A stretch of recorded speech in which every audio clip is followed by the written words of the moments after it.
अहिले चाहिँ म बेलाखा वडा नम्बर 5 स्थितमा रहेको यो हाम्रो खेतबारीमा आएको छु र विशेष गरी अहिले धान खेतीको सिजन भएको कारणले अहिले धमाधम धानहरू चाहिँ पसाउन थालिसकेका छन् र यो सिँचाइको लागि प्रयोग हुने यो कुलो गिदेरी खोलाको पुल मुनि यसको चाहिँ मुहान रहेको छ।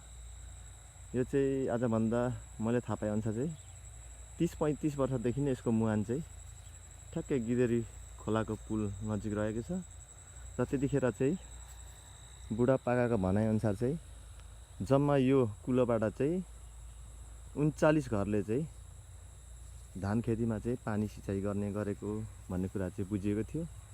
तर अहिले विभिन्न किताकाट अथवा जग्गा बेचबिखनको कारणले कति घरले चाहिँ यो कुलोबाट चाहिँ पानी सिँचाइ गर्छ भन्ने कुरा चाहिँ थाहा छैन र आज म फेरि यो ठाउँ घुम्न आएको छु र विशेष गरी यो दसैँ तिहारको बेला मलाई एकदमै धान खेतीहरू चाहिँ हेर्न मन लाग्छ र यो कुलो जहाँ चाहिँ यहाँ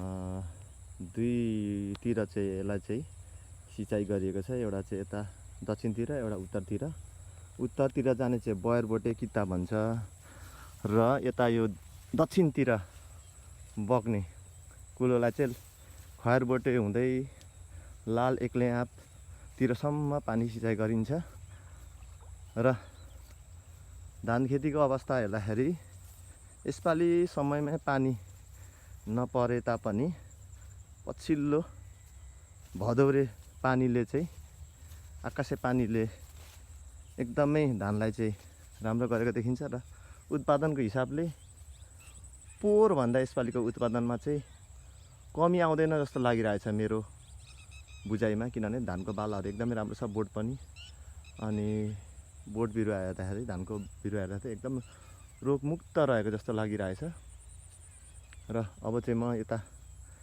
खयरबोटे कितातिर जाँदैछु र यो अलिकति अगाडिको भाग चाहिँ यसलाई चाहिँ हामी पहिले दत्तेमको फेद भन्थ्यौँ।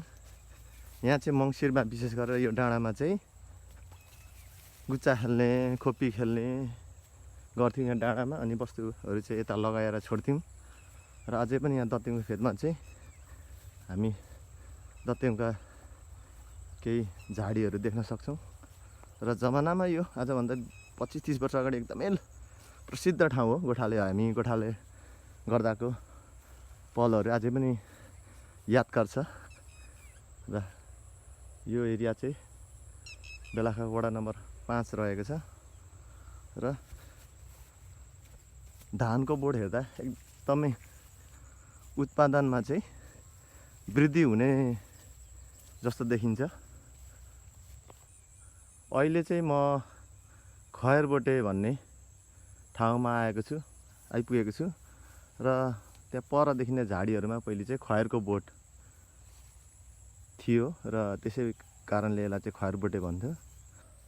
यो झाडी देखिएको ठाउँ यही खयरबोटे एरिया नै हो र यहाँ चाहिँ आजभन्दा 20-25 वर्ष अगाडि, 30 वर्ष अगाडि चाहिँ खयरका बोटहरू थिए, सिमली त अझै पनि हामी देख्न सक्छौँ र खयरबोटे भन्दा त्यतिखेर एकदमै प्रसिद्ध वस्तु कता छ भन्दाखेरि हामी गोठाला हुँदाखेरि खयरबोटे अथवा बयरबोटे, दत्तेमको फेद, ढाक्रे बास यसरी भनेर चाहिँ हामी कुरा गर्थ्यौँ र ती पलहरू अझै पनि यादगार छ। बाल्यकालको कुराहरू चाहिँ हामी बुढो भइन्जेलसम्म निकै एकदमै यादगार रहन्छ र अहिले चाहिँ म फेरि यहाँ लाल भन्ने ठाउँमा आइपुगेको छु। यो एरियालाई चाहिँ लाल अथवा एक्लेआँप भन्छ र यहाँ चाहिँ यो एरियामा चाहिँ पर हामीले एउटा आँपको बिरुवा देखिरहेको छौँ। आजभन्दा धेरै वर्ष अगाडि चाहिँ त्यहाँ एउटा ठुलो एउटा आँपको बिरुवा थियो र एक्लेआँप यहाँ 3-4 घर बस्ती पनि थियो। पछि हात्तीको आतङ्कबाट चाहिँ हात्तीले दुःख दिने भएको कारणले पछि उहाँहरू चाहिँ बसाइसराई गरेर लालबातिर बसाइसराई गरिसक्नु भएको छ र यो लाल किता पनि एकदमै उत्पादनको हिसाबले बहुत राम्रो चाहिँ धान मकै धेरै राम्रो उत्पादन हुने गर्छ र पछिल्लो पल्ट चाहिँ अलिकति रासायनिक मलहरूको प्रयोगले गर्दाखेरि उत्पादनमा अलिकति ह्रास हुँदै आएको छ र यहाँ पनि धान राम्रै छ। र यो पनि म फेरि यता बयरबोटे भन्ने ठाउँमा आउँदैछु। यहाँ डाँडा यता पनि हाम्रै दाजुभाइहरूको खेत रहेको छ र यहाँ यो चाहिँ हाम्रो ठुलो बडाले यहाँ खेती गर्नुहुन्छ यो एरिया चाहिँ। र अहिले चाहिँ म फेरि यहाँ अर्को ठाउँमा आएको छु र यसलाई चाहिँ सिम्पाने किता भन्छ र यो एरियामा पनि धानको बिरुवा हेर्दाखेरि एकदमै राम्रो छ। आज चाहिँ यो धानबारी घुम्न एकदमै रमाइलो भयो र म प्राय वर्षमा 2 चोटि चाहिँ खेतहरू घुम्न आउँछु। विशेष गरी मकैको सिजनमा एकपटक र धानको सिजनमा धानका बिरुवाहरू मकैका बिरुवाहरू कस्ता छन् भन्ने कुराहरू चाहिँ हेर्न खुब मलाई रमाइलो लाग्छ। र प्रत्येक साल